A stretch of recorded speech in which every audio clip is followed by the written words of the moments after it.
بسم الله الرحمن الرحيم وبه نستعين والصلاة والسلام على سيد المرسلين وعلى آلہ وأصحابہ اجمعین اما بعد۔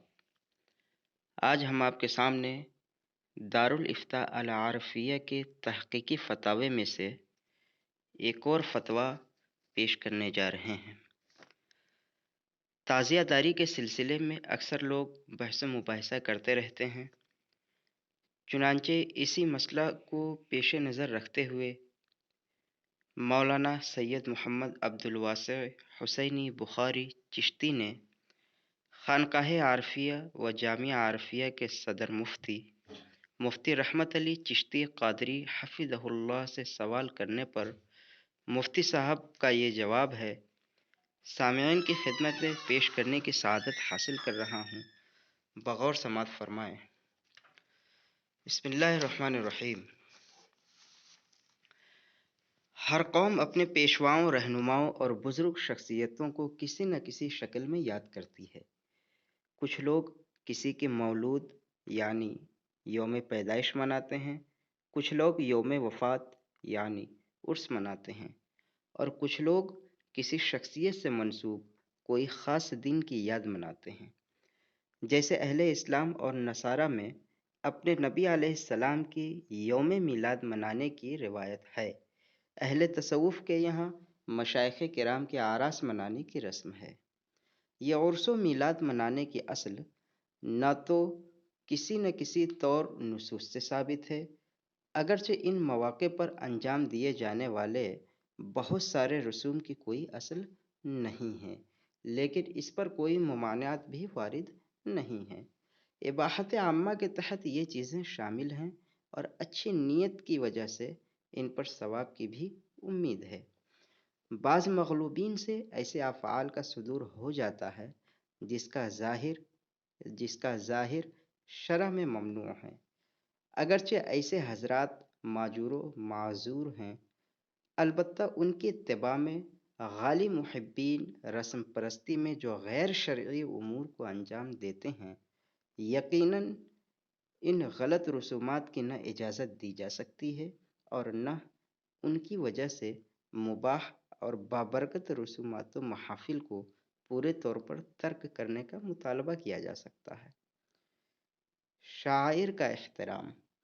اللہ تبارک و تعالی جب کسی بندے کو آزمائش میں مبتلا کرتا ہے اور اسے صابر و شاکر پاتا ہے تو اس کی خدمات کو شرف قبولیت سے نوازتا ہے، خود اس سے محبت کرتا ہے اور اس کی محبت لوگوں کے دلوں میں ڈال دیتا ہے، اس کی یاد کو باقی رکھتا ہے، اس سے متعلق زمان و مکان یا افعال و عادات کو شعائر اللہ بنا دیتا ہے۔ حضرت ابراہیم علیہ السلام ذبح عظیم کے امتحان میں کامیاب ہوئے تو اللہ تعالیٰ نے ان کے عمل کو باقی رکھا۔ ارشاد ہوا، ان ھذا لہو البلاء المبین وفدیناہ بذبح عظیم وترکنا علیہ فی الآخرین سلام علی ابراہیم کذالک نجزی المحسنین۔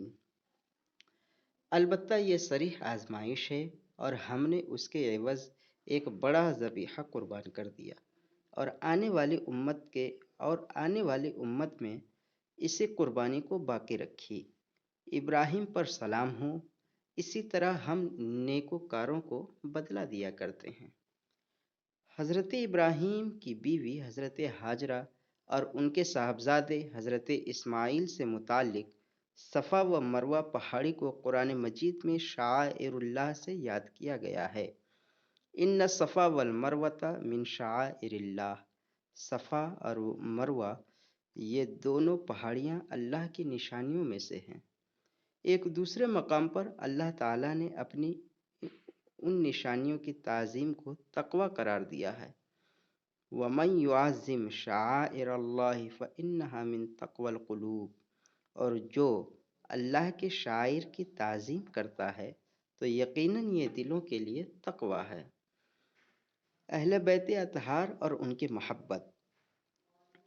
اس امت کے اولین کے حق میں رسول اللہ صلی اللہ علیہ وسلم نے اپنے بعد جن شخصیات کو مسلم مقتدی و پیشوا بنایا ہے، ان میں خلفائے راشدین، عشرہ مبشرہ اور اہل بیت اطہار ہیں۔ ان میں ازواج مطہرات کے علاوہ سیدنا علی مرتضی، سیدہ فاطمہ زہرا، سیدنا امام علی، امام حسن مجتبیٰ اور امام حسین شہید کربلا علیہم السلام بھی شامل ہیں، اور جو لوگ قیامت تک ان کی محبت و طاعت کو حرز جاں بنائے ہوئے ہیں، وہی دینی معاملات میں اس امت کے لیے رہنما و رہبر ہیں۔ حجۃ الوداع سے لوٹتے وقت صحابہ کرام رضوان اللہ علیہم اجمعین کے ہجوم میں غدید خم کے مقام پر سیدنا علی مرتضی کرم اللہ تعالی وجہہ الکریم کے حق میں رسول اللہ صلی اللہ علیہ وسلم نے ارشاد فرمایا: من کنت مولاہ فہذا علی مولاہ۔ ترمذی شریف حدیث نمبر 3713 اور ابن ماجہ شریف حدیث نمبر 121۔ جس کا میں پیشوا، آقا اور مددگار ہوں، اس کے علی پیشوا، آقا اور معین و غمخوار ہیں۔ رسول اللہ صلی اللہ علیہ وسلم نے حسنین کریمین کے بارے میں فرمایا: الحسن والحسین سیدا شباب اہل الجنہ۔ ترمذی شریف حدیث نمبر 3768۔ حسن و حسین جوانان اہل جنت کے سردار و پیشوا ہیں۔ اور خاص امام حسین کے بارے میں فرمایا: حسین منی و انا من حسین، احب اللہ من احب حسینا، حسین سبت من الاسباط۔ ترمذی شریف حدیث نمبر 4109 اور دیگر حوالے جات۔ حسین مجھ سے ہیں اور میں حسین سے ہوں، اللہ اس سے محبت رکھے جو حسین سے محبت رکھے، اور حسین نواسے ہیں اور ان کی نسل خوب بڑھے گی۔ مذکورہ حدیثیں صحیح ہیں۔ صحابہ میں جس کثرت سے مذکورہ افراد اہل بیت کی فضیلت آئی ہے، اتنی کثرت سے کسی اور کی نہیں آئی ہے۔ ان کی فضیلت کی بعض روایتیں انفرادی طور پر تواتر کے قریب ہیں، جبکہ مجموعی طور پر ان کی فضیلت متواتر المعنی ہے۔ ان کی فضیلت کا مطلقاً منکر ضال و مضل ہے۔ حضرت شاہ ولی اللہ محدث دہلوی نے لکھا: پس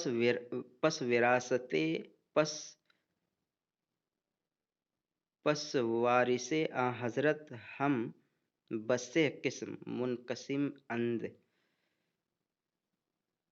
فورثة الذین اخذوا الحکمة والعصمة والقطبیة الباطنیة هم اہل بیتہ وخاصته، وورثة الذین اخذوا الحفظ والتلقین والقطبیة الظاہرة الارشادیة هم اصحابہ الکبار کالخلفاء الاربعة وسائر العشرة، وورثة الذین اخذوا العنایات الجزئیة والتقوى والعلم هم اصحابہ الذین لحقوا بإحسان كأنس وأبي هريرة وغيرهم من المتأخرين، فهذه ثلاثة مراتب متفرعة من كمال خاتم الرسول صلی اللہ علیہ وسلم۔ حضور نبی اکرم صلی اللہ علیہ وسلم کی وراثت کے حاملین تین طرح کے ہیں۔ ایک وہ جنہوں نے آپ صلی اللہ علیہ وسلم سے حکمت و عصمت اور قطبیت باطنی کا فیض حاصل کیا، وہ آپ صلی اللہ علیہ وسلم کے اہل بیت اور خواص ہیں۔ دوسرا طبقہ وہ ہے جنہوں نے آپ صلی اللہ علیہ وسلم سے حفظ و تلقین اور رشد و ہدایت سے متصف قطبیت ظاہری کا فیض حاصل کیا، وہ آپ صلی اللہ علیہ وسلم کے کبار صحابہ کرام رضی اللہ عنہم جیسے خلفائے اربعہ اور عشرہ مبشرہ ہیں۔ تیسرا طبقہ وہ ہے جنہوں نے انفرادی عنایات اور علم و تقوی کا فیض حاصل کیا۔ تیسرا طبقہ وہ ہے جنہوں نے انفرادی عنایات اور علم و تقوی کا فیض حاصل کیا۔ یہ وہ اصحاب ہیں جو احسان کے وصف سے متصف ہوئے، جیسے حضرت انس رضی اللہ عنہ اور حضرت ابو ہریرہ رضی اللہ عنہ اور ان کے علاوہ دیگر متاخرین، یہ تینوں یہ تینوں مدارج حضور نبی اکرم صلی اللہ علیہ وسلم کے کمال ختم رسالت سے جاری ہوئے۔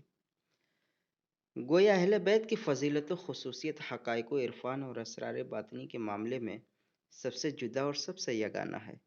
تمام صوفیہ سیدنا علی مرتضی سے فیض باطنی حاصل کرتے ہیں۔ قطبیت و غوثیت آپ ہی کے فرزندان معنوی میں قیامت تک چلتا رہے گا۔ اسی لیے عام طور سے انہی افراد قدسیہ کی یادوں اور تذکروں کے محافل ہمیشہ سے اہل محبت، اہل تصوف کا شعار رہا ہے۔ ان کے تذکروں سے ایمان و یقین میں اضافہ ہوتا ہے۔ انہی کے توسل و توسط سے ہم جیسے سیاہ و بدکار کے لیے عرفان کے دروازے کھل جاتے ہیں۔ ذکر شہدائے کربلا۔ سن 61 ہجری میں پیش آنے والا واقعہ کربلا تمام مسلمانوں کے لیے اور خاص اہل محبت، اہل تصوف کے نزدیک تاریخ اسلام کا دلخراش اور سیاہ ترین واقعہ ہے۔ اسلام کی حقیقی صورت کی بقا اور اس کی سربلندی کے لیے سیدنا امام حسین اور اہل بیت اطہار نے اپنی جانوں کا نذرانہ پیش کیا اور اپنا سب کچھ قربان کرنے کا جو بے مثال درس قائم کیا، اس نے بعد کے ادوار کے لیے امام حسین کی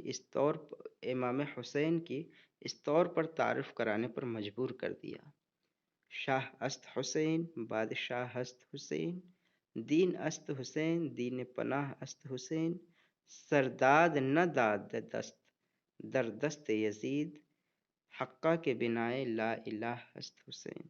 حسنین کریمین اور اہل بیت اطہار کی جس صورت میں بھی ذکر کیا جائے وہ بے سود نہیں ہے۔ کم از کم فائدہ یہ ہے کہ اس کی طبیعت میں خشکی اور بے کیفی نہیں آتی ہے، وہ خالص ظاہر پرست نہیں رہ پاتا ہے۔ محافل و مجالس ذکر شہادتین۔ عبرت و موعظت کے لیے مصائب و آلام کا ذکر کرنا سنت الہی ہے۔ بعض لوگ کہتے ہیں کہ محرم کے مجالس غم پروری کے لیے ہوتے ہیں اور اسلام غم کو دور کرنے کا حکم دیتا ہے۔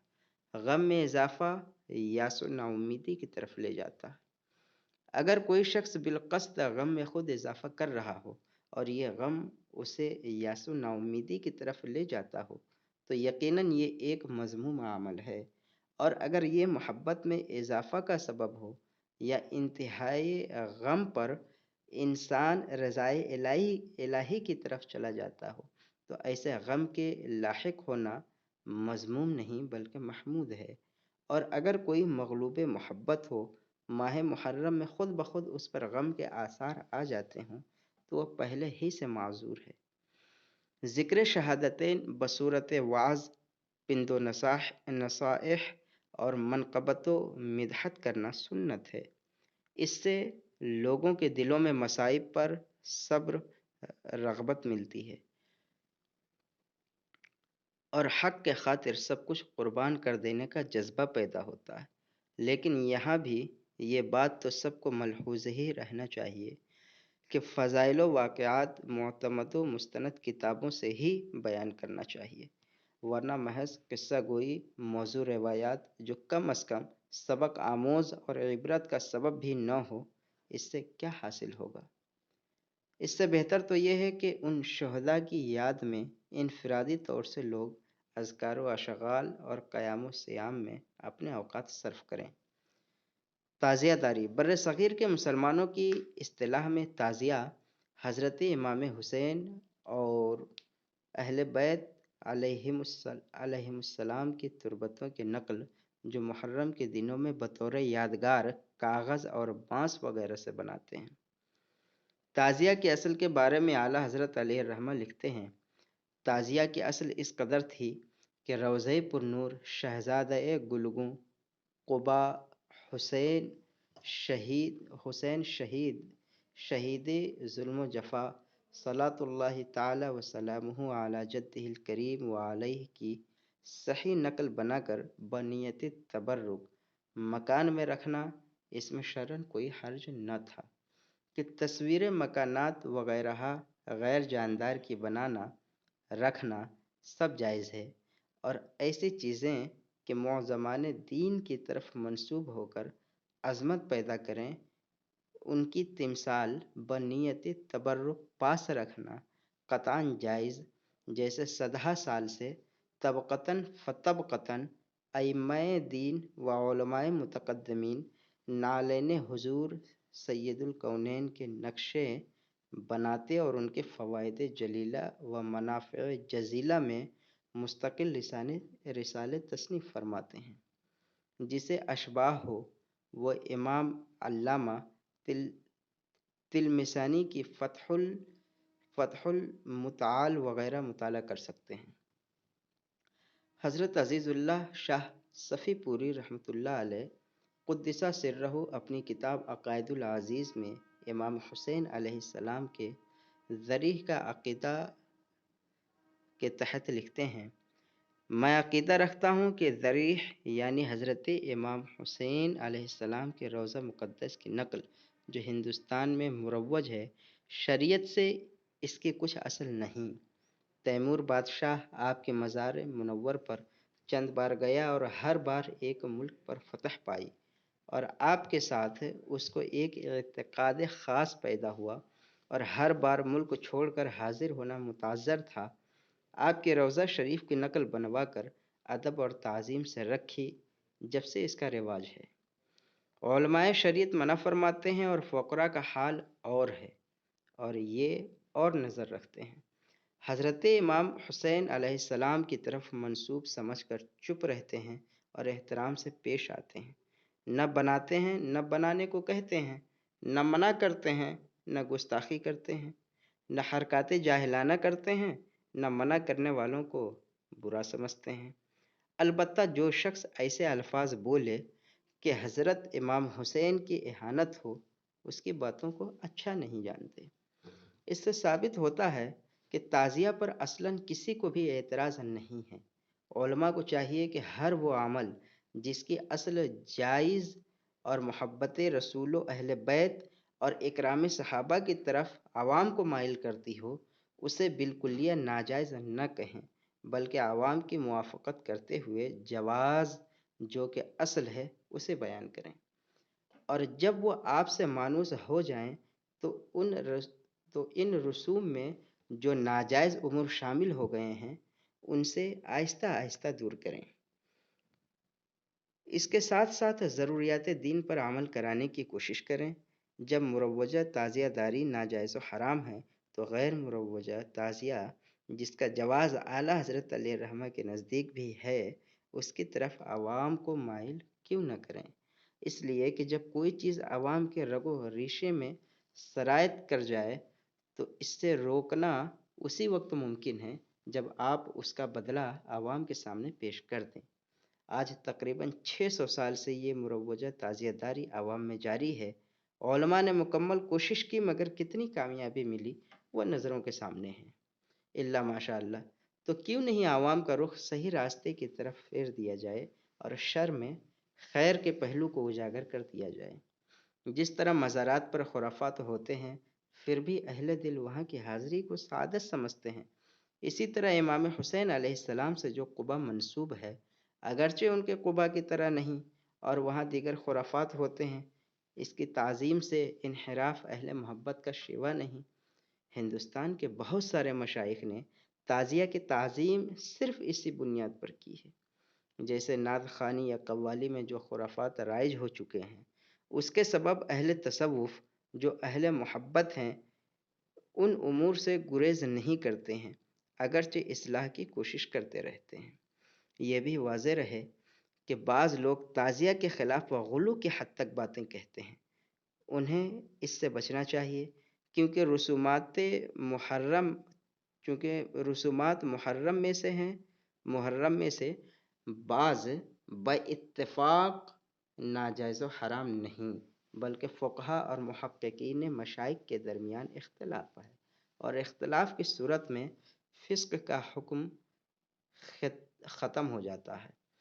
اس کے ساتھ یہ بھی یاد رہے کہ جو لوگ کبھی نہ نماز ادا کرتے، نہ دین سے کسی طرح جڑے ہوئے ہیں، وہ کسی بھی طرح اگر اہل بیت اطہار کا نام لیتے ہیں، ان سے محبت کا دم بھرتے ہیں، تو انہیں روک کر کون سا اسلام کی خدمت کی جاتی ہے؟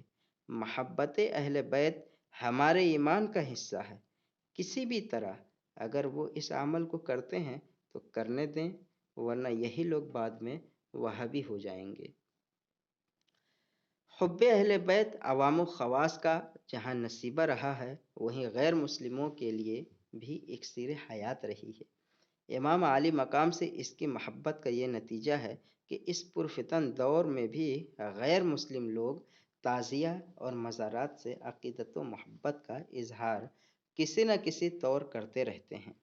پرانے زمانے میں اسی محبت کا کم از کم یہ نتیجہ تھا کہ بہت سارے غیر مسلم مسلمانوں کے ساتھ حسن سلوک کا برتاؤ کرتے تھے، اور نہ جانے ان کی یہ وارفتگی انہیں کب جام توحید نوش کرا لے جائے اور بت پرستی سے اسے دور کر دے۔